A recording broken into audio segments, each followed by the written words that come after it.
الحمد للہ رب العالمین والصلاة والسلام علی سید الانبیاء والمرسلین محمد وآلہ وصحبہ اجمعین، اما بعد۔ حضور اکرم صلی اللہ علیہ وسلم کی سیرت طیبہ کے متعلق بات چل رہی تھی۔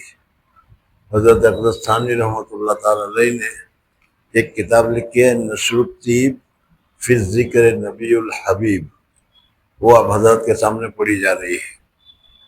اس میں پہلی بات یہ بتائی کہ اللہ جل جلالہ و امن والہ موجود تھے۔ ظاہر ہے کہ اللہ ازل سے ہے، جب کوئی نہیں تھا تو اللہ تھے، اس وقت کوئی چیز نہیں تھی تو اللہ تبارک و تعالیٰ نے اپنے نور سے حضور اکرم صلی اللہ علیہ وسلم کا سب سے پہلے نور بنایا، پہلے یہ بتایا تھا، سمجھ میں آیا؟ پھر اللہ جل جلالہ و امن والوں نے حضور اکرم صلی اللہ علیہ وسلم کو اسی وقت نبوت کا، خاتم النبوت کا وغیرہ درجہ دے دیا۔ موقع جب آئے گا تب آئے گا، لیکن پہلے سے ان کو حضور صلی اللہ علیہ وسلم کو یہ درجہ دے دیا۔ اور پھر اس کے بعد حضور اکرم صلی اللہ علیہ وسلم نے کئی سالوں کے بعد پھر حضرت آدم علیہ السلام کو بنایا۔ حضرت آدم علیہ السلام کی پیدائش کے بعد اللہ تبارک و تعالیٰ نے حضرت آدم علیہ السلام کی بدن سے پھر چھوٹے چھوٹے نسمہ ذرات کے مطابق ہم سب کو پیدا کیا، جو پیدا ہونے والے تھے قیامت تک کے لیے۔ پھر اللہ تبارک و تعالیٰ نے پہلے نبیوں سے وعدہ دیا کہ تمہارے پاس ایک نبی آئے گا، اس نبی کی بات کو تم مانو گے، اس کی اطاعت کرو گے۔ اور پھر اس کے بعد لوگوں سے دیا الستو بربکم والا، یہ سارا کچھ ہو گیا۔ اب حضور اکرم صلی اللہ علیہ وسلم کے دنیا میں آنے کے متعلق آج کی تعلیم میں آئے گا کہ حضور اکرم صلی اللہ علیہ وسلم کو اللہ تبارک و تعالیٰ نے لمبا زمانہ درمیان میں گزر گیا، اب حضور صلی اللہ علیہ وسلم کی پیدائش کا زمانہ آ رہا ہے۔ تو حضرت آدم علیہ السلام کی اولاد میں سے حضور اکرم صلی اللہ علیہ وسلم کس طریقے سے دنیا میں وجود میں آئے، اس کی تفصیل تمہارے سامنے آئے گی۔ دیکھو کیا کہہ رہے ہیں۔ بسم اللہ الرحمن الرحیم۔ تیسری فصل آپ کے شرف و نزاہت نسب میں یعنی آپ کا جو نسب ہے، دنیا میں جتنے بھی انساب ہے، جتنے بھی نسب ہے، ان سارے نسبوں میں سب سے زیادہ اچھا، سب سے زیادہ پاک، سب سے زیادہ بہترین نسب حضور اکرم صلی اللہ علیہ وسلم کا ہے۔ سمجھ میں؟ حضرت آدم علیہ السلام سے لے کر حضور اکرم صلی اللہ علیہ وسلم جو دنیا میں حضرت ابراہیم علیہ السلام تک تشریف لائے، حضرت ابراہیم علیہ السلام کے بعد حضرت اسماعیل علیہ السلام، اور حضرت اسماعیل علیہ السلام کے بعد عربستان میں بھی ملک خاندان قریش میں بھی خاندان ہاشم میں، ان سب کو ترتیب کے ساتھ ذکر کیا جا رہا ہے۔ دیکھ لو، ان سب میں یہ دیکھو گے کہ سب سے اعلیٰ مقام، سب سے اعلیٰ درجہ یہ حضور اکرم صلی اللہ علیہ وسلم کے خاندان کا تھا، یہاں تک کہ حضور صلی اللہ علیہ وسلم دنیا میں تشریف لائے۔ جی، پہلی روایت مشکات میں ترمذی سے بروایت حضرت عباس رضی اللہ تعالیٰ عنہ مروی ہے کہ ارشاد فرمایا رسول اللہ صلی اللہ علیہ وسلم نے کہ میں محمد ہوں، عبداللہ کا بیٹا اور عبد المطلب کا پوتا۔ اللہ تعالیٰ نے جو مخلوق کو پیدا کیا تو مجھ کو اچھے گروہ میں بنایا۔ اللہ جل جلالہ نے جو سب سے پہلے انسان کو بنایا اور دوسری بھی بہت ساری مخلوق بنائی، الحمدللہ رب العالمین جو قرآن پاک میں ہے، اور عالمین کی تفسیر بیضاوی میں تم نے پڑھی ہوگی، جلالین وغیرہ میں پڑھی ہوگی، 20,000 30,000 40,000 کے قریب اللہ تبارک و تعالیٰ نے مختلف عالم بنائے۔ ان میں سے مشہور میں ابھی بتا دوں کہ عالم دنیا، پھر عالم دنیا کے اندر میں عالم اشجار، عالم حجر، عالم شجر، اور یہ سب ایک مستقل یہ دنیا، اس کی بھی کئی اقسام وغیرہ سب کچھ ہے۔ ان ساری چیزوں کے میں اللہ جل جلالہ نے سب سے اونچا درجہ جو دیا اشرف المخلوقات کا، وہ انسان کو دیا۔ تو اللہ تبارک و تعالیٰ نے مجھے سب سے پہلے اشرف المخلوقات میں بنایا۔ اب اشرف المخلوقات میں بھی پھر دو قسمیں ہوئی، سمجھ میں؟ حضرت آدم علیہ السلام کے متعلق حدیث میں تھا کہ دائیں طرف دیکھتے تھے تو خوش ہوتے تھے، بائیں طرف دیکھتے تھے تو ناراض ہوتے تھے۔ دائیں طرف مسلمان حضرات تھے، ایمان والے لوگ تھے، اور بائیں طرف کفار تھے. تو اللہ تبارک و تعالیٰ نے حضور صلی اللہ علیہ وسلم کو حضرت آدم علیہ السلام کی اولاد میں دائیں طرف والوں میں بنایا. تو پہلا احسان تو ہوا کہ انسان اشرف المخلوقات بنایا. جی. مجھ کو اچھے گروہ میں بنایا یعنی انسان بنایا. اشرف المخلوقات میں پھر انسان میں دو فرقے پیدا کیے، عرب اور عجم. پھر دو فرقے ہو گئے. ایک تو ہے عرب جس کو کہا جاتا ہے، ایک کو کہا جاتا ہے عجم. سمجھ میں؟ عربی اللہ جل جلالہ نے سے پہلے ہی سے اس کو فوقیت دی، اس کو اونچا درجہ دیا. عرب کو عربی اسی وجہ سے کہتے ہیں کہ اپنے مافی ضمیر کو بہت اچھی طرح ادا کرتے ہیں. اور واقعی میں اس وقت ہمارا تو بڑا سابقہ رہا. عرب حضرات جو ہیں، تم ظاہر میں کہا کرتا ہوں بارہا کہ یہ عرب بڑے بڑے علماء کرام یا بڑے بڑے اکابر وغیرہ، یہ جو ان کی ظاہری حالت کو تم دیکھو گے، سمجھ میں، تو سوٹ بوٹ سوٹیڈ بوٹیڈ رہتے ہیں ہمیشہ. ادھر بعض مرتبہ یہ تم کو جب بھی دکھاتے ہیں، باقی عام مدن سوٹیڈ بوٹیڈ ہوتے ہیں. وہ ٹائی وغیرہ سب، داڑھی وغیرہ سب صاف. سمجھ میں ہے نہیں؟ بہت سارے کیا کہتے ہیں، جامعہ ازہر کے مصر میں گیا تھا تو جامعہ ازہر کے شیخ الحدیث صاحب سے ملاقات ہوئی، جامعہ ازہر کے مفتی صاحب سے ملاقات ہوئی. سمجھ میں؟ تو اس وقت میرے ذہن میں آیا کہ یہ اگر اکابرین انڈیا میں آئے تو تم اس کو مسلح پر بھی نہیں کھڑے رہنے دو. سمجھ میں نہیں؟ مسلح پر بھی نہیں کھڑے رہنے دو. لیکن یہی جب تقریر کے لیے کھڑے ہو جاتے ہیں، ایک مولانا صاحب تھے، وہ ہماری اس مجلس میں تھے، تو وہ سوٹڈ بوٹڈ بالکل، اور جب جمعہ کا دن جمعہ پڑھانے کا نمبر آیا تو اوپر جبہ پہن لیا ہوں گے. سمجھ میں؟ اب وہ نیچے سوٹ بیٹ ہے لیکن یہ جبہ پہن لیا، اور جبہ پہن کر جو تقریر شروع کی تو واقعی میں میرے جیسا سخت دل کا آدمی بھی ان کی تقریر سن کر رو دیا. اتنی مؤثر تقریر کرتے ہیں. عربوں کی تقریر تم سنو گے، سمجھ میں، ایسے بڑے بڑے اکابرین کی، میرے جیسے نہیں. تو واقعی میں وہ ایسی بات کرتے ہیں. اسی وجہ سے ان کو عرب بولنے والے کہا دیا، اور ہم عجم گونگے. سمجھ میں؟ بہرحال تو اللہ تبارک و تعالیٰ نے پھر دو جماعت کی، ایک عرب اور ایک عجم. تو اس میں عرب کا اعلیٰ درجہ تھا، تو حضور اکرم صلی اللہ علیہ وسلم کو عرب میں بنایا. جی. اور مجھ کو اچھے فرقے یعنی عرب میں بنایا. پھر عرب میں کئی قبیلے بنائے اور مجھ کو سب سے اچھا قبیلے میں پیدا کیا یعنی قریش میں. پھر قریش میں کئی خاندان بنائے اور مجھ کو سب سے اچھے خاندان میں پیدا کیا خاندان ہاشم یعنی بنی ہاشم میں. پس میں ذاتی طور پر بھی سب سے اچھا ہوں. یعنی حضور صلی اللہ علیہ وسلم کہہ رہا کہ اللہ جل جلالہ ومن والوں نے مجھے سب سے اچھا بنایا، اور اچھائی کی جہاں جہاں بھی چیزیں ہوگی اسی میں اللہ تبارک و تعالیٰ نے مجھے انسانوں میں اچھا بنایا، خاندانوں میں اچھا بنایا، جماعتوں میں اچھا بنایا، اور کیا کمیونٹی میں اچھا بنایا. اور یہ ساری چیزیں تمہارے سامنے تفصیل کے ساتھ آئی. عرب میں بنایا، عرب میں بھی بہت سارے خاندان تھے، سمجھ میں، اس میں بنو ہاشم میں بنایا. اور بنو ہاشم میں پھر جو اچھا سا اچھا خاندان تھا عبد المطلب والا، سمجھ میں، اس عبد المطلب والے خاندان میں بنایا. جی. بس میں ذاتی طور پر بھی سب سے اچھا ہوں، ذاتی طور پر بھی بہت اچھا ہوں، اور خاندان میں بھی سب سے اچھا ہوں، اندر میں بھی سب سے اچھا ہوں. جی. دوسری روایت حضرت علی رضی اللہ تعالیٰ عنہ سے روایت ہے کہ نبی صلی اللہ علیہ وسلم نے فرمایا کہ میں نکاح سے پیدا ہوا ہوں. ہاں، اس حدیث میں بتا رہے ہیں کہ میں پیدا ہوا ہوں، یعنی پہلی بات یہ ہے کہ حرامی نہیں ہوں. سمجھ میں آ گیا؟ اور حضرت آدم علیہ السلام سے لے کر درمیان میں جتنے بھی واسطے ہوئے، جتنے بھی ابا جان اماں جان سب میں جو آ رہے ہیں، ان سب نے باقاعدہ نکاح کیا تھا، اور نکاح کے بعد جمع کیا تھا، اور نکاح سے جو بچہ پیدا ہوتا ہے اسی طریقے سے میرے سارے ابا جان اسی طریقے سے پیدا ہوتے رہے. کس کوئی ویسے ہی حرامی طور پر درمیان میں واسطہ نہیں آیا. سمجھ میں آ گیا یہ؟ اور پھر دوسری بات آگے بتائیں گے کہ یہ تو یعنی حرم میں نسب میں حرامی نسب نہیں ہوں گے. یہ میرے باپ میں سے بھی کوئی حرامی نہیں ہے. پھر تیسری بات یہ بتائی کہ جس کے بھی میں بیٹا ہوں یا جتنے بھی میرے باپ گزرے ہیں، باپ یا ماما یا جو بھی ہے، انہوں نے بھی کبھی آپس میں کبھی زنا خوری کی نہیں ہے. یعنی حرمت کا واقعہ، چلو جمع کیا ہو اور جمع کرنے کے بعد اس سے بچہ نہ ہوا ہو، لیکن حرامی تو ہے، ناپاک تو ہے.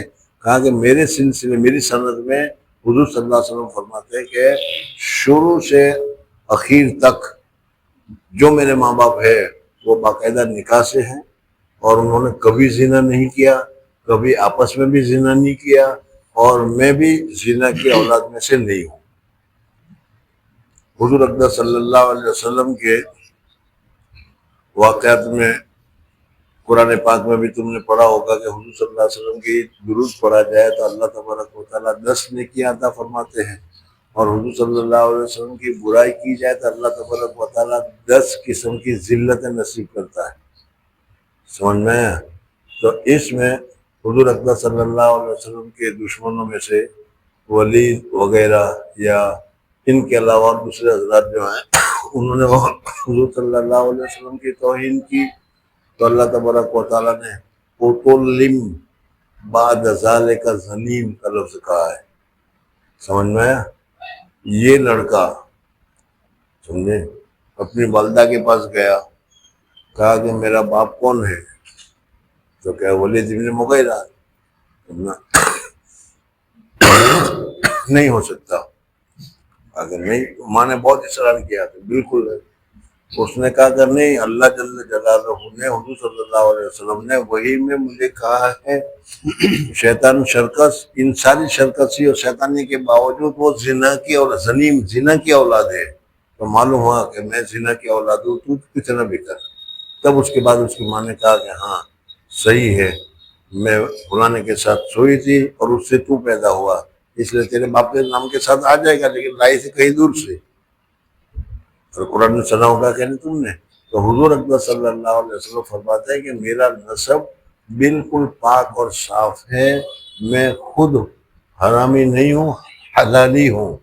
میرے سارے کے سارے جتنے بھی باپ ہیں ان سب نے نکاح کیا، اور نکاح کی طرح سے اولاد ہوتی رہی، اور ان ماں باپوں نے بھی آپس میں کسی دوسرے کے ساتھ زنا کیا ہی نہیں، اور سارے کے سارے پاک تھے، پاکیزہ تھے. جی. حضرت علی رضی اللہ تعالیٰ عنہ سے روایت ہے کہ نبی صلی اللہ علیہ وسلم نے فرمایا کہ میں نکاح سے پیدا ہوا ہوں اور صفح یعنی بدکاری سے نہیں پیدا ہوا ہوں. حرامی، حرامی. جی. آدم علیہ السلام سے لے کر میرے والدین تک یعنی صفائے جاہلیت کا کوئی لوث مجھ کو نہیں پہنچا.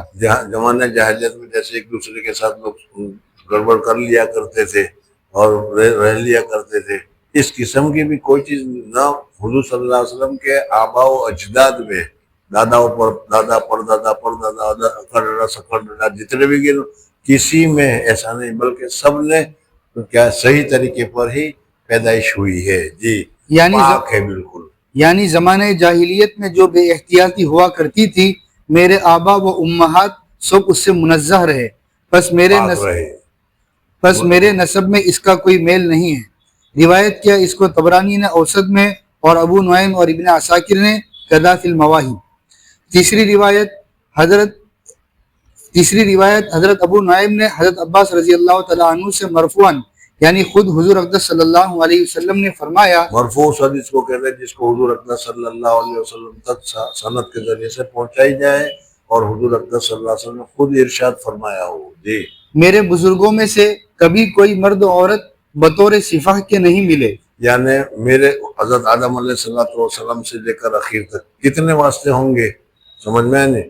ان میں انہوں نے بھی کبھی کسی دوسرے کے ساتھ زنا کا تعلق نہیں رکھا. یعنی ابھی میں نے بتایا کہ بات تو زنا میں اولاد ہو جاتی ہے، لیکن بات زنا میں اولاد نہیں ہوتی، لذت حاصل کر لیتے ہیں، کبھی مل گئے چلو جار مزہ اٹھا لیتے ہیں. میرے خاندان میں میرے آبا و اجداد میں کسی نے زنا کیا ہی نہیں. یہ حضور صلی اللہ علیہ وسلم کی پاکیزگی کی بات ہے. میرے خاندان میں کسی نے زنا کیا ہی نہیں. صرف اولاد نہ ہوئی وہ دوسری بات، لیکن کیا ہے کہ صرف زنا بھی نہیں کیا تھا. زنا کا معاملہ پورے خاندان میں پاک صاف.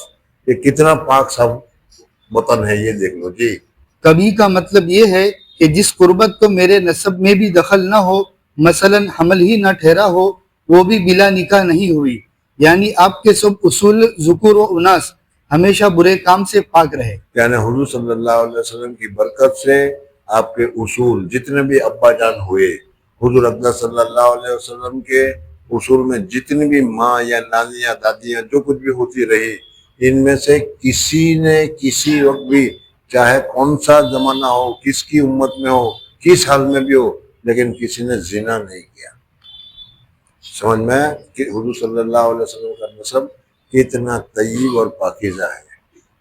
اللہ تعالیٰ مجھ کو ہمیشہ اصلاب طیبہ سے ارحام طاہرہ کی طرف، اسراب مانے سل مانے کمر، پاک کمروں سے پاک رحمدانی میں اللہ تبارک و تعالیٰ منتقل کرتے رہے۔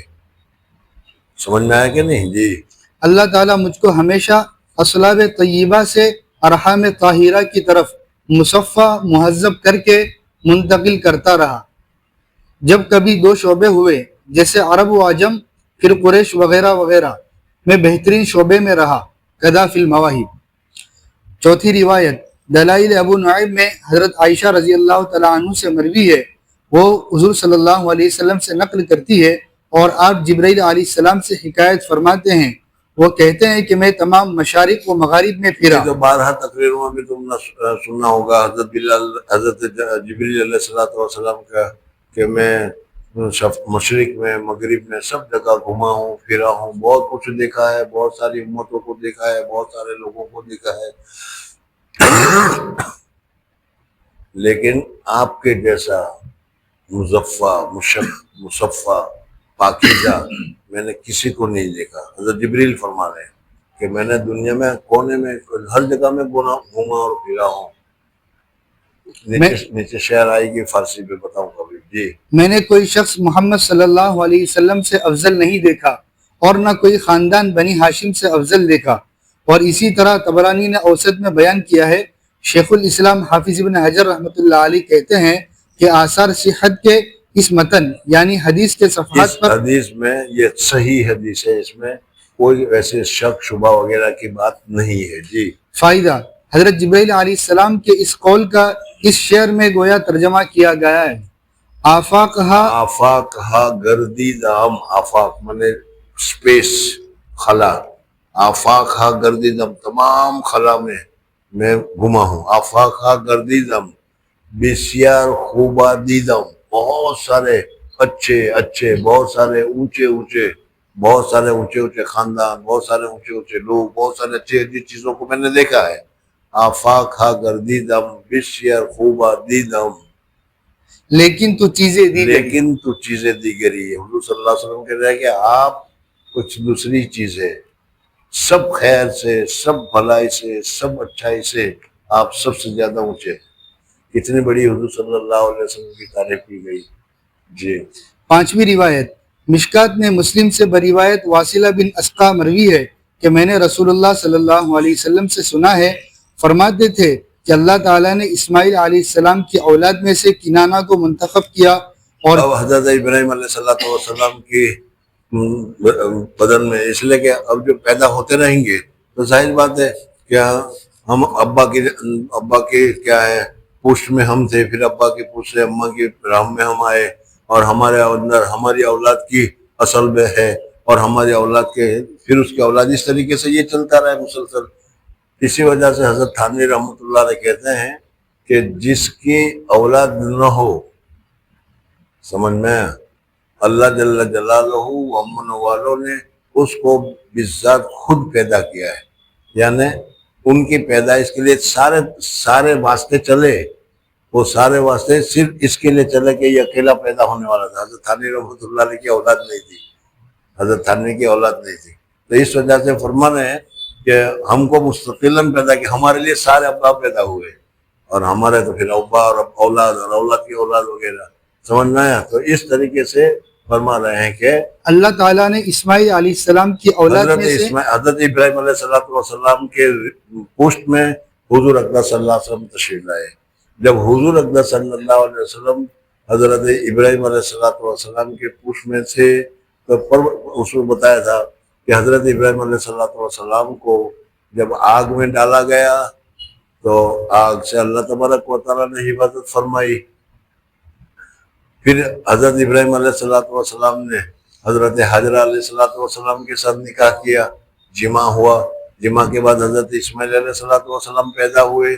تو حضرت ابراہیم علیہ السلام میں سے حضور اکرم صلی اللہ علیہ وسلم کا جوز حضرت اسماعیل میں آ گیا. حضرت اسماعیل میں آ گیا.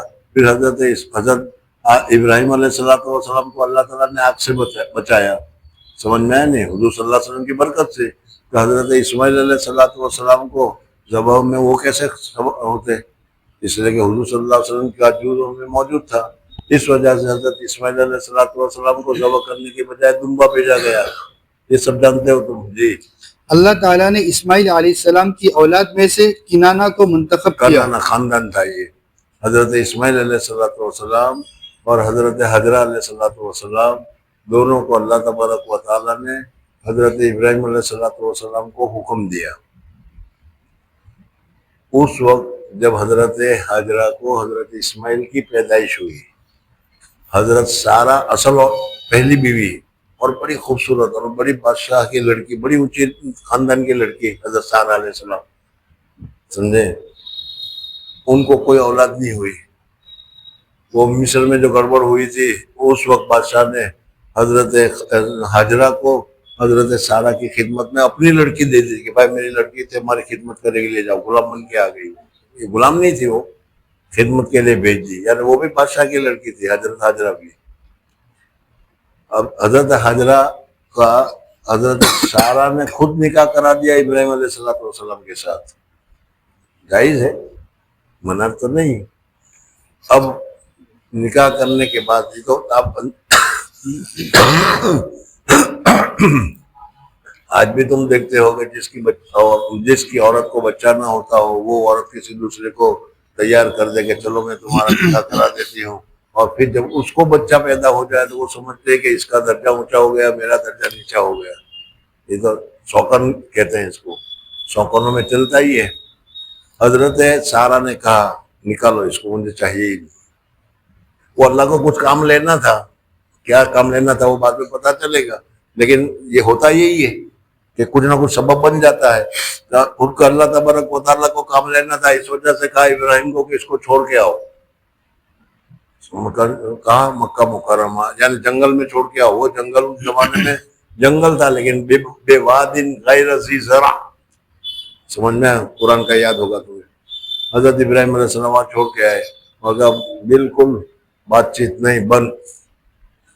کیوں چھوڑا، کس وجہ سے چھوڑا، کچھ کہنا وہنا نہیں. ہوتا ہے بیوی، آپ لوگوں کی تو بیوی نہیں ہے اس لیے اچھا ہے، لیکن اگر ایسی ملے گی تو پتہ چلے گا پھر. خیر بہرحال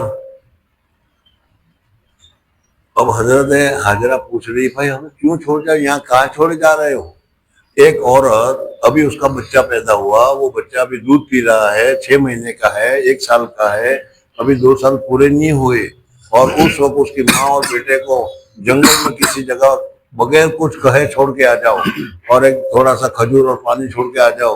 وہ پوچھے گی کہ نہیں کہ کیا کر رہے ہیں آپ؟ لیکن حضرت ابراہیم علیہ السلام کو بیوی نے روک دیا تھا، وہ کچھ بتانا نہیں. لیکن بہرحال حضرت باپ تھے، انہوں نے وہیں کھڑے ہو کر اللہ تبارک و تعالیٰ سے دعا کی کہ یا اللہ میں نے اپنے بیٹے کو تیرے گھر کے پاس چھوڑا ہے، اور یہ ہے اور یہ ہے. یاد آ گیا پورے قصے وغیرہ، سمجھ میں آ گیا. تو حضرت ابراہیم علیہ السلام میں سے جو حضور اکرم صلی اللہ علیہ وسلم کا جوز تھا وہ اسماعیل علیہ السلام میں آ گیا. جی. اور کنانہ میں سے قریش کو. اب اس کے بعد حضرت اسماعیل علیہ السلام نے شادی کی. حضرت اسماعیل علیہ السلام اور حضرت ابراہیم علیہ السلام کا بڑے عجیب قصے ہیں، جی بھی چاہتا ہے کہ ہوتا ہے، لیکن اب یہاں اس کی ضرورت نہیں ہے. حضرت ابراہیم علیہ السلام کبھی سمجھ میں فلسطین میں رہتے تھے. کہاں رہتے تھے؟ فلسطین. اور فلسطین سے پیدل چل کر مکہ مکرمہ آیا کرتے تھے. اب وہ کتنا لمبا ایریا ہے، کتنی لمبی بات ہے، وہ کتنے دنوں کے بعد کتنے مہینوں کے بعد آتا ہے وہ تو کتابوں میں ہے نہیں. لیکن ظاہر بات ہے کہ اکیلے آتے ہوں گے، کس طریقے سے آتے ہوں گے. اور آ کر اپنی بیٹی کا، اپنے بیٹے کا، اپنی بیوی کا زیارت کر کے، بات چیت کر کے یا دیکھ داکھ کے چلے جایا کرتے تھے. بات کرنے کی اجازت نہیں، دیکھ کے آؤ، بولنے کی اجازت نہیں، بس پورا. بچپن میں بھی آئے، سمجھ میں. پھر حضرت اسماعیل علیہ السلام کی شادی ہو گئی اور وہ زمزم کا پانی نکلا. پھر وہ زمزم کے پانی کے بعد وہ قبیلہ وہاں سے گزر رہا تھا، وہ آیا، یاد آ گیا وہ سارا قصہ. پھر اسی قبیلے، وہ عرب قبیلہ تھا، وہ عربی تھے، اور اس میں حضرت اسماعیل علیہ السلام نے شادی کی. حضرت ابراہیم علیہ السلام آئے تو پوچھا کہ بھائی اسماعیل کہاں ہے؟ تو کہ وہ شکار کرنے کے لیے گئے ہیں. دیکھا انبیاء کی تو ویسے بھی غربت ہی غربت ہوتی ہے. تو حضرت ابراہیم علیہ السلام نے پوچھا، بڑا کھانے پینے کی بڑی تکلیف ہوتی ہوگی، تمہاری شادی ہو جائے اور بیوی کو کوئی آ کر پوچھے، ارے یار مولوی اس کا تنخواہ کہیں نہیں ہے، نہ تو کچھ اچھا کھلاتا ہے، نہ پلاتا ہے، نہ کہیں ہالیڈے پر لے جاتا ہے، نہ ہی گھومنے لے جاتا ہے. ایک تقریر شروع کر دیتی ہے. عورت نے تقریر شروع کر دی. حضرت ابراہیم علیہ السلام سنتے رہے، بتایا نہیں کہ میں ان کا باپ ہوں. کہا کہ اچھا اسماعیل آئے تو کہہ دینا، سلام کہہ دینا کہ بڈھے آئے تھے، انہوں نے سلام کہا اور کہا کہ گھر کی چوکھٹ بدل دو، یہ تمہارے کام کی نہیں. بعد میں حضرت اسماعیل علیہ السلام شکار کرنے کے لیے گئے تھے. شکار کر کے آئے تو انوارات دیکھے. ظاہر بات ہے کہ اتنے خلیل اللہ تشریف لائے ہوں اور وہاں کچھ نہ ہو، یہ ہو ہی نہیں سکتا. سمجھ میں حضرت اسماعیل بھی اللہ کا رسول تھے، سمجھ گئے کہ بھائی تو انوارات نظر آئے، کچھ بڑے میاں کوئی آیا ہے. کوئی آیا تھا کہ ہاں ایک بڈھا آیا تھا. کہا کہ اچھا کیا ہوا؟ انہوں نے پوچھا تھا، ہم نے لیے پوچھا تھا. میں نے پوچھا کیا کھانے پینے کو کچھ ملتا ہے کہ نہیں؟ تو میں نے بتایا تھا کہ کچھ نہیں، شکار میں لاتا ہے، کچھ زیادہ نہیں، شکار ہی ملتا ہے، شکار کے علاوہ کچھ تھا ہی نہیں. اور ایک کمال کی بات درمیان میں بتا دوں کہ یہاں روزانہ گوشت کھاؤ گے، صرف گوشت، سمجھ میں، تھوڑے دنوں میں بیمار پڑ جاؤ گے. اس کے ساتھ روٹی کھانی پڑے گی، نان کھانا پڑے گا. لیکن مکہ مکرمہ میں اگر روزانہ گوشت کھاؤ اور صرف گوشت کھاؤ تو اس سے کچھ نہیں ہوتا. سمجھ میں نے وجہ اس کی یہ ہے کہ حضرت ابراہیم علیہ السلام نے دعا کی ہے ان کو، اس دعا کی برکت سے. گوشت کھانے سے وہاں کچھ نہیں، روزانہ کھاتے رہو. ہم لوگ تو نہیں کھاتے وہاں، اس وجہ سے ڈرتے ہیں. لیکن وہ گوشت، اکیلا گوشت کھاؤ، روٹی نہیں، ترکاری نہیں. خیر بہرحال حضرت اسماعیل علیہ السلام نے کہا ابا جان آئے تھے، وہ کہہ گئے ہیں کہ تمہیں الگ کر دیا جائے. الگ کر دیا. پھر دوسری شادی کی. پھر دوسری شادی کرنے کے بعد پھر آئے، پوچھا تو وہ بیچاری اچھی تھی. سمجھ میں یار بہت اچھا ہے، بہت خوش کے ساتھ ہوں، بہت خوشی میں ہوں، اچھا کھانا بھی ملتا ہے، رہنا بھی سہنا بھی اچھا ہے، اور بہت اچھی طریقے سے. یہ تو بیویوں کی بات ہے، ان کو چھوڑو.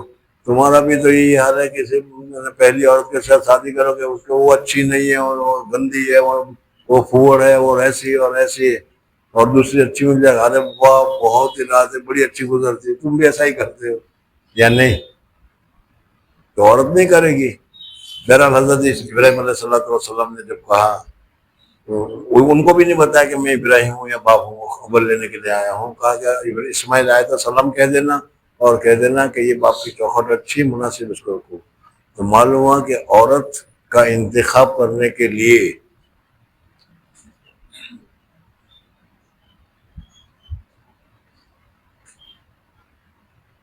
آنکھ، کان، ناک، اب سب کا نام تو میں نہیں لیتا کہ اس کی آنکھ ایسی ہو، اس کا کان ایسا ہو، اس کا گال ایسا ہو، اس کا ہونٹ ایسا ہو، اس کی چال ایسی ہو. ہم کو ایسی چاہیے اور ایسی ملتی نہیں. اور تم خود کیسے ہو وہ نہیں دیکھتے. سمجھنا کیا دیکھنا چاہیے؟ یہ کہ شکر گزار ہوگی یا نہیں. اگر شکر گزار ہے تو 800 روپے کی تنخواہ میں بھی تمہارے ساتھ رہے گی، 8000 کی تنخواہ میں بھی رہے گی. اور اگر ایسی نہیں ہے تو 50,000 کی تنخواہ ہے وہ بھی اس کو کم پڑے گی. سمجھ میں آئے نہیں؟ اس وجہ سے نکاح کے وقت میں ظاہری خوبصورتی کو مت دیکھو. ظاہری خوبصورتی زیادہ دن رہنے والی نہیں ہے. ایک شاعر کہتا ہے جوانی پر مرنا رہا, جوانی تو جوانی ہے, وہ رہنے والی نہیں ہے. عورت ایک بچے کی ماں بن گئی تو وہ ساری خوبصورتی گئی. اب اگر خوبصورتی کی وجہ سے نکاح کیا ہے تو معاملہ مشکل ہے. لیکن اگر باطنی خوبصورتی, اخلاق عالیہ, شوہر کی عزت کرتی ہے, شوہر کے باپ کی عزت کرتی ہے, شوہر کے ماں کی عزت کرتی ہے, سمجھ میں, تو ایسی عورت معمولی روٹی پر بھی خوش رہتی ہے, تو وہ عورت تمہارے لیے دنیا میں جنت ہے. چاہے وہ کالی کلوٹی کیوں نہ ہو, چاہے وہ زیادہ خوبصورت کیوں نہ ہو. اور اگر کوئی زیادہ خوبصورت لائے, حسین جمیل کو اچھا مزیدار ہوگا یہ سمجھ کر لائے, جو ہم لاتے ہیں, سمجھ میں نے, اور پھر وہ کہتے ہیں کہ سمجھے, میں تو اپنے باپ کے یہاں روزانہ بریانی کھاتی تھی, یہ دال چاول کون کھائے گا, میں تو نہیں کھاتی. سمجھے, ایک تھا ایک آدمی, بہت سارے واقعات ہوتے ہیں. مول صاحب نے نکاح کیا ایک جگہ پر, سمجھ میں, اور نکاح کر کے بیوی کو لائے. اب وہ بیوی کہتی ہے کہ میں تو اپنے ابا کے گھر میں ہر ہفتے میں سنیما دیکھنے جاتی ہوں. اب عادت ہے تو کیا کرے, اب مول صاحب کیا کرے گا بیچارہ, سمجھ میں آئے نا. اس وجہ سے شادی کے وقت جو دیکھ رہا ہو تو حضرت ابراہیم علیہ السلام کے اس قصے میں دیکھ لو, جو اسماعیل علیہ السلام کا بتایا. شاکر ہونا چاہیے, صابر ہونا چاہیے, وہ تمہارا کام دے گی. حضرت اسماعیل علیہ السلام کو صابرہ شاکرہ ملی تو کہا کہ اس کو رہنے دو. خیر, بہرحال حضرت اسماعیل علیہ السلام کی پھر اولاد ہوئی کنانہ میں. جی, اور قریش میں سے بنی ہاشم کو, کنانہ میں سے پھر بہت سارے شعبے نکلتے چلے گئے. ان میں سے بنو ہاشم ہوئے. بنو ہاشم میں پھر حضرت عبد المطلب ہے. بنو ہاشم میں سے حضرت عبد المطلب کا خاندان بڑا تھا, اور عبد المطلب کا خاندان ابرہہ آیا تھا اور حضرت عبد المطلب گئے تھے. سمجھ, حضور صلی اللہ علیہ وسلم کے دادا ہے یہ محمد ابن عبداللہ ابن عبد المطلب, سمجھ میں آئے نا. اور یہ عبد المطلب اس زمانے میں مکہ میں جتنے آدمی تھے, سارے آدمیوں میں سب سے اونچے اور سب کے بڑے سردار سے, بڑے شیخوں میں ان کا شمار ہوتا تھا. جی, اور بنی ہاشم میں سے مجھ کو. اور ترمذی کی روایت میں یہ بھی ہے کہ ابراہیم علیہ السلام کی اولاد میں سے اسماعیل علیہ السلام کو منتخب کیا. اکرم بھی نسبا طابت عناصرہ اصلا حضور وفران. اکبر صلی اللہ علیہ وسلم کا نسب بھی بہت ہی خلاصہ یہ بتا رہے ہیں, اشعار میں بھی یہی کہیں گے کہ سب سے زیادہ حضور اکبر صلی اللہ علیہ وسلم نسب کے اعتبار سے بھی اعلیٰ سے اعلیٰ, اکرم بھی نسب, سب سے اونچا نسب حضور اکبر صلی اللہ علیہ وسلم کا ہے, جس میں نہ کبھی زنا ہے, نہ جس میں کبھی فحش ہے, نہ جس میں کیا ہے بغیر نکاح کے تعلق ہے, بلکہ نکاح اس زمانے کے اعتبار سے نکاح صحیح کے بعد ماں بیٹے سے, ماں باپ سے بچے پیدا ہوتے تھے. اس طریقے سے حضور صلی اللہ علیہ وسلم کے جتنے بھی باپ دادے ہیں اسی طریقے سے پیدا ہوئے. جی, آپ کا نسب کیسا کچھ با کرامت ہے کہ اس کے مواد پاکیزہ ہیں, اصل سے بھی اور فرا سے بھی, اور آپ کے سبب جن سے بشر کو شرف حاصل ہو گیا. مطہر من صفاہ الجاہلیہ لا. جہالت میں جس طریقے سے زنا خوری ہوتی تھی, جہالت میں جس طریقے سے جس کو موقع ملا پکڑ لیا کرتا تھا اور مزہ لے لیا کرتا تھا, پھر چھوڑ دیا کرتا تھا. حضور صلی اللہ علیہ وسلم کے نسب میں کوئی بھی, جتنے ابا جتنے اماں ہو رہے ہیں, دادا دادی جو کچھ ہو رہے ہیں, انہوں نے کبھی کسی نے زنا, کسی کے ساتھ بھی زنا کیا ہی نہیں. کتنا پاکیزہ نسب ہے وہ دیکھو. جی, وہ نسب مطہر ہے لوث جاہلیت سے, اور اس میں کبھی آمیزش نہیں ہوئی, نہ نقص کی نہ کدورت کی. یا ربی صلی وسلم دائما ابدا علی حبیبک من زانت بہ العسر. اے پروردگار, کہ جس کی وجہ سے زینت حاصل, زینت حاصل کی زمانے نے, حضور اکبر صلی اللہ علیہ وسلم کی وجہ سے زمانہ نے زینت حاصل کی. جی, چوتھی فصل, آپ کے نور مبارک کے بعض آثار کے ظاہر ہونے میں, آپ کے والد ماجد و جد امجد میں. حضور اقدس صلی اللہ علیہ وسلم جیسے ابھی تم دیکھتے چلے آ رہا کہ حضرت آدم علیہ السلام سے اور نیچے اور نیچے اور نیچے اور نیچے اور نیچے، یہاں تک کہ عبد المطلب کے بعد عبداللہ اور عبداللہ کے بعد حضور صلی اللہ علیہ وسلم ہر ایک پیٹھ میں آتے رہے، اور جس پیٹھ میں آئے، جب آئے، حضور اقدس صلی اللہ علیہ وسلم کی برکت اس کو محسوس ہوتی رہی۔ حضرت ابراہیم علیہ السلام کا واقعہ بھی بتایا، حضرت اسماعیل علیہ السلام کا واقعہ بھی بتایا، بڑے بڑے مشہور واقعات، ایسے ہر جگہ پر یہ نور چمکتا رہا، اور اس نور کو یعنی اس جوز کو دیکھ کر بہت سے لوگوں کو ہوا بھی، بہت سی عورتیں عاشق بھی ہوئی ان کے آباؤں پر، لیکن ان آباؤں نے ان کو کبھی توجہ نہیں دی۔ دیکھو کیا کہتے ہیں جی۔ پہلی روایت حافظ ابو سعید نیشا پوری نے ابی بکر ابن ابی مریم سے، اور انہوں نے سعید ابن عمرو انصاری سے، اور انہوں نے اپنے باپ سے، اور انہوں نے کعب احبار سے ذکر کیا ہے۔ کعب احبار یہ یہودیوں کا بہت بڑا ماہر عالم تھا، سمجھ میں آئے نا، اس وجہ سے ان کی روایتوں میں حدیث بھی ہے، حضور صلی اللہ علیہ وسلم سے بھی اس نے سنی ہے، لیکن بہت ساری باتیں جو ہے وہ یہودی کتابوں کا، چونکہ عالم تھا اس لیے وہ ذکر کر رہا تھا، اور اس کی وجہ سے ہمارے اندر بھی آئی ہے، ان میں سے ایک یہ ہے، کیا ہے؟ رسول اللہ صلی اللہ علیہ وسلم کا نور مبارک جب حضور اقدس صلی اللہ علیہ وسلم کا نور مبارک حضرت نوح علیہ السلام میں آیا، حضرت نوح علیہ السلام وغیرہ سب کشتی میں محفوظ ہو گئے، پھر اس طریقے سے ایک کے بعد ایک کے بعد ایک کے بعد آتا رہا، یہاں تک کہ جب حضور صلی اللہ علیہ وسلم کے ظہور کا زمان آ گیا۔ جی، رسول اللہ صلی اللہ علیہ وسلم کا نور مبارک جب عبد المطلب میں منتقل ہوا، دادا میں جی، اور وہ جوان ہو گئے تو ایک دن حتیم میں سو گئے۔ حضرت عبد المطلب مکہ مکرمہ میں جو حتیم کا علاقہ ہے، کعبہ شریف میں چھوڑا ہوا ہے، تو اس میں وہ سو گئے۔ کیا ہو رہا ہے کچھ پتہ نہیں، سمجھ میں آئے گا کہ نہیں؟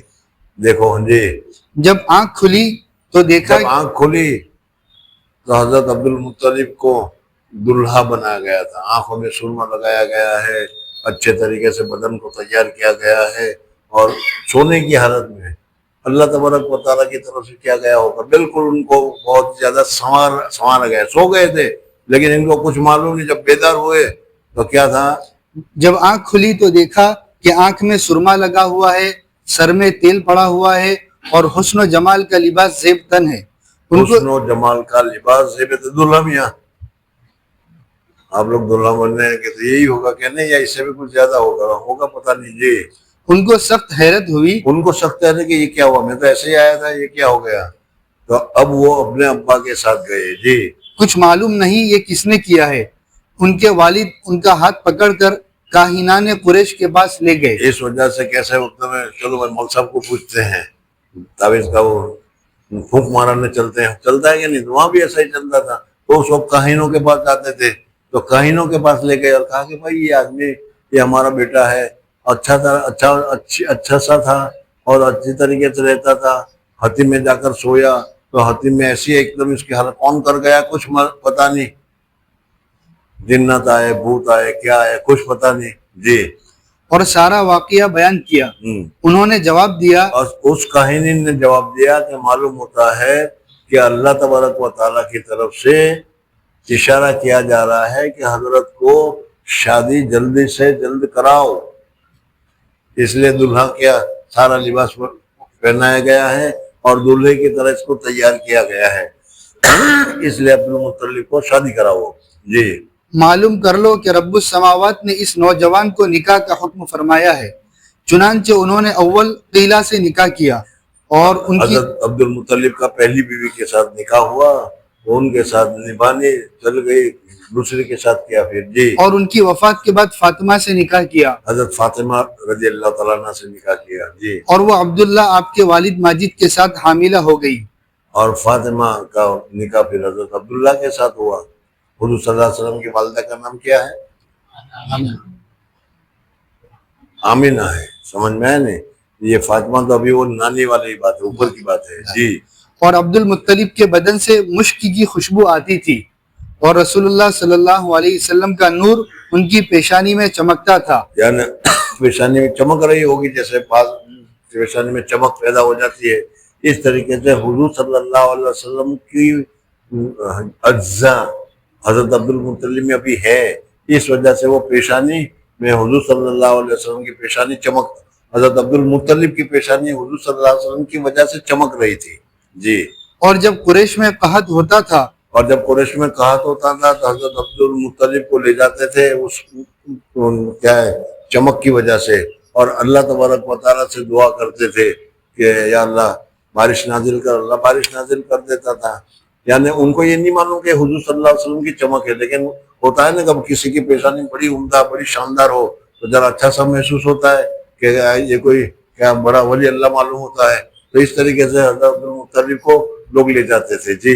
جب قریش میں قحط ہوتا تھا تو عبد المطلب کا ہاتھ پکڑ کر جبل سبیر کی طرف لے جاتے تھے اور ان کے ذریعے سے حق تعالیٰ کے ساتھ تقرب ڈھونڈتے اور بارش کی دعا کرتے، تو اللہ تعالیٰ برکت نور محمدی صلی اللہ علیہ وسلم کے باران عظیم رحمت فرماتے۔ یعنی حضور اقدس صلی اللہ علیہ وسلم نور محمدی، یعنی حضور اقدس صلی اللہ علیہ وسلم کا جو نور تھا جس کی وجہ سے حضرت عبد المطلب کی پیشانی چمک رہی تھی، اس کی وجہ سے دعا مانگتے تھے تو اللہ تبارک و تعالیٰ بارش نازل کرتا تھا جی۔ دوسری روایت ابو نعیم اور خرائطی اور ابن عساکر نے طریق عطا سے ابن عباس رضی اللہ تعالیٰ عنہما سے روایت کیا ہے کہ جب عبد المطلب اپنے فرزند عبداللہ کو نکاح کرنے کی غرض سے لے کر چلے تو ایک کاہنہ پر گزرے جو یہودی ہو۔ ایک دوسرا واقعہ بیان کرتے ہیں۔ حضرت عبد المطلب حضرت عبداللہ رضی اللہ تعالیٰ عنہ کو جب حضرت عبداللہ پیدا ہو گئے اور حضرت عبداللہ پیدا ہو گئے تو حضرت عبداللہ بھی جوان ہو گئے، جب جوان ہو گئے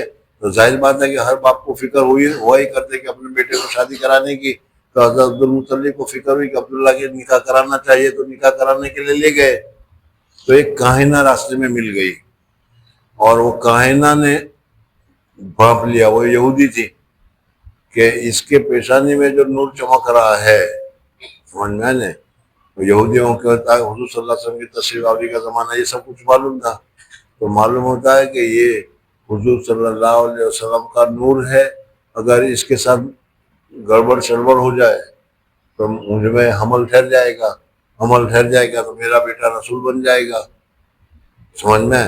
یہ سمجھ کر اس کاہنہ نے عبداللہ کے اوپر ڈورے ڈالے، لیکن حضرت عبداللہ نے ذرا بھی اس کی طرف توجہ نہیں کی اور اس کے ساتھ کچھ بھی نہیں کیا، وہاں سے نکل گئے جی۔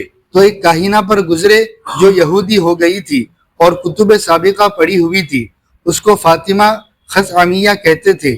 اس نے عبداللہ کے چہرے میں نور نبوت دیکھا تو عبداللہ کو اپنی طرف بلایا، مگر عبداللہ نے انکار کر دیا، کذا فی المواہب۔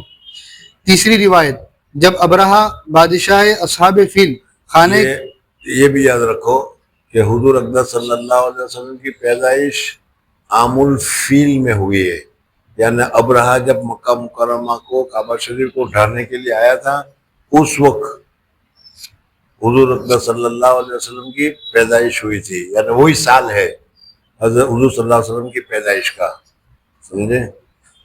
اب وہ تو آیا مکہ مکرمہ میں ہاتھی کو لے کر اور سارے کے سارے لوگ ڈر گئے، عربوں نے ہاتھی دیکھا بھی نہیں تھا اور یہ بہت بڑا جلوس ہاتھیوں کا لے کر آیا تھا مکہ کو اٹھانے کے لیے جی۔ جب ابرہہ بادشاہ اصحاب فیل خانہ کعبہ کے منہدم کرنے کو مکہ پر چڑھ آیا، عبد المطلب چند آدمی قریش کے ساتھ لے کر جبل سبیر پر چڑھے۔ اس وقت یعنی یہ تم نے تاریخ میں سنا ہوگا کہ اس وقت پھر سب کے سب جو ہے مکہ مکرمہ کو چھوڑ کر چلے گئے، اس لیے کہ ہاتھیوں کے ساتھ مقابلہ کس طریقے سے کیا جائے گا اور یہ تو سب کو مار ڈالیں گے، اس لیے اپنی جان بچاؤ، اور سب پہاڑوں پر چلے گئے۔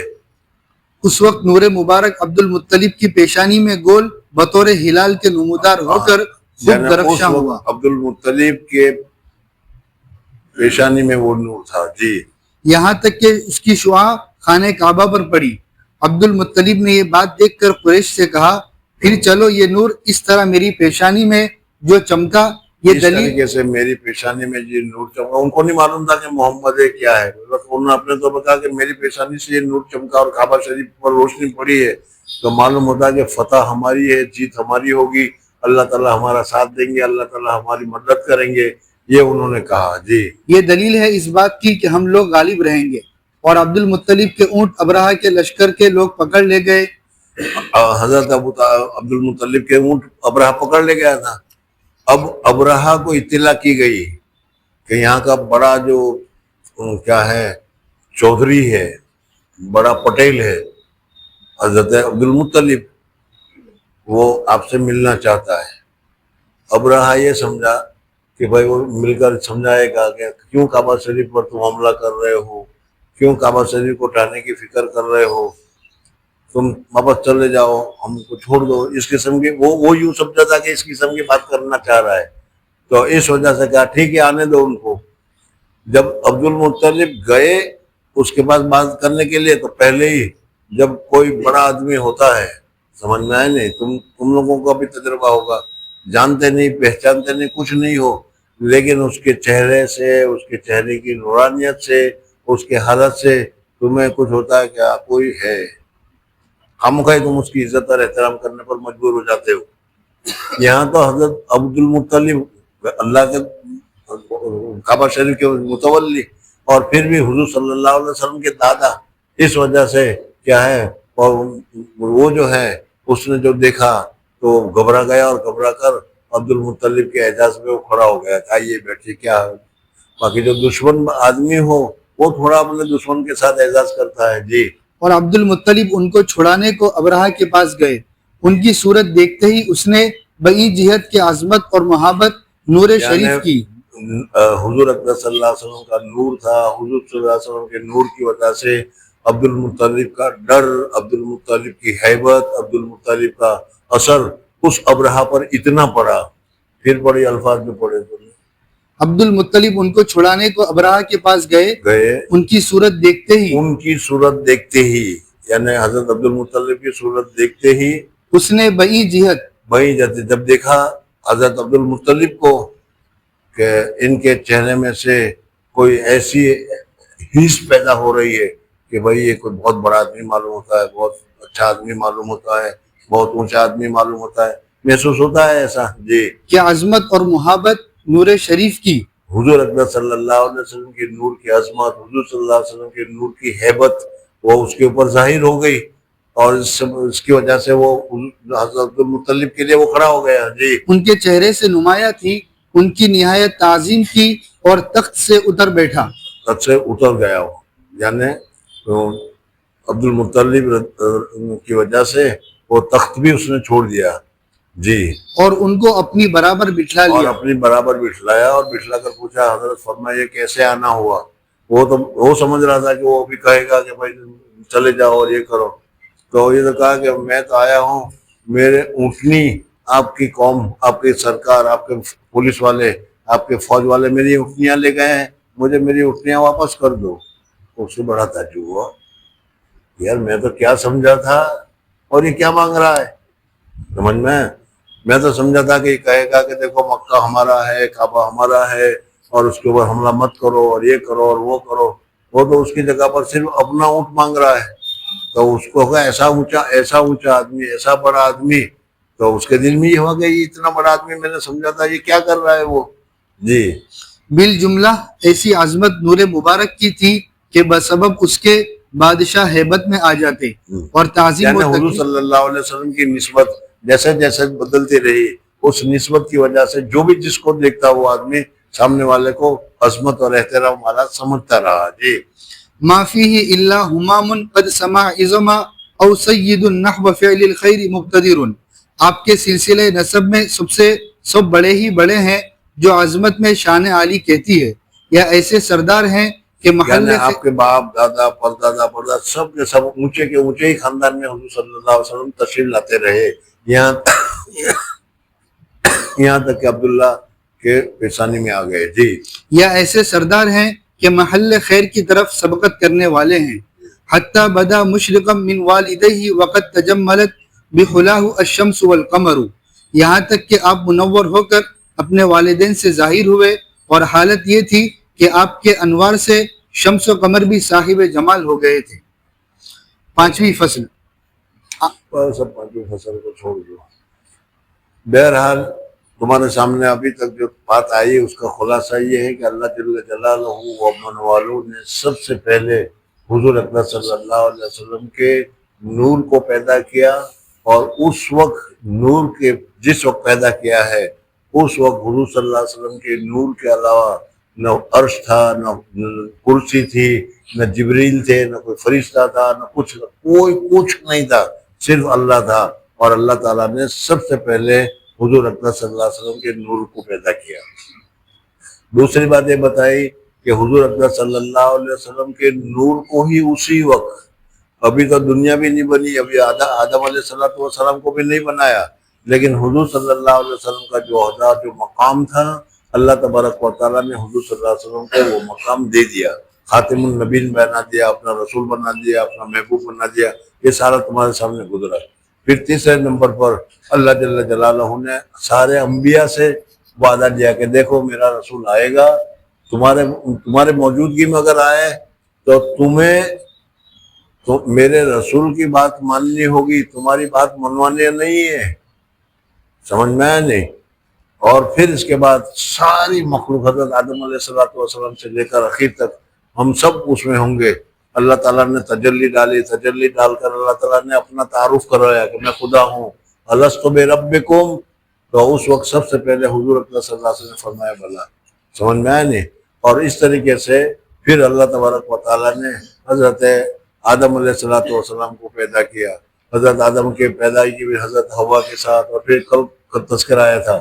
بہرحال آج جو بتایا گیا اس میں یہ بتایا گیا کہ حضور اکرم صلی اللہ علیہ وسلم فرماتے ہیں کہ حضرت آدم علیہ السلام سے لے کر حضرت عبداللہ تک جتنے بھی میرے ابا، جتنے بھی میرے اماں، یعنی دادا دادی جو بھی ہوں گے، سب اعلیٰ سے اعلیٰ تھے، جنہوں نے کبھی زندگی میں زنا نہیں کیا، کبھی زندگی میں ایک دوسرے کے ساتھ کیسا بھی زمانہ آیا ہو لیکن انہوں نے کچھ غلط نہیں کیا۔ بعض مرتبہ تو ایسا ہوتا ہے کہ زنا سے پیدا ہوتے ہیں، جیسے میں نے ابھی بتایا، اُتُلِّم بَعْدَ ذَلِكَ زَنِيمٌ، سمجھ میں آنے؟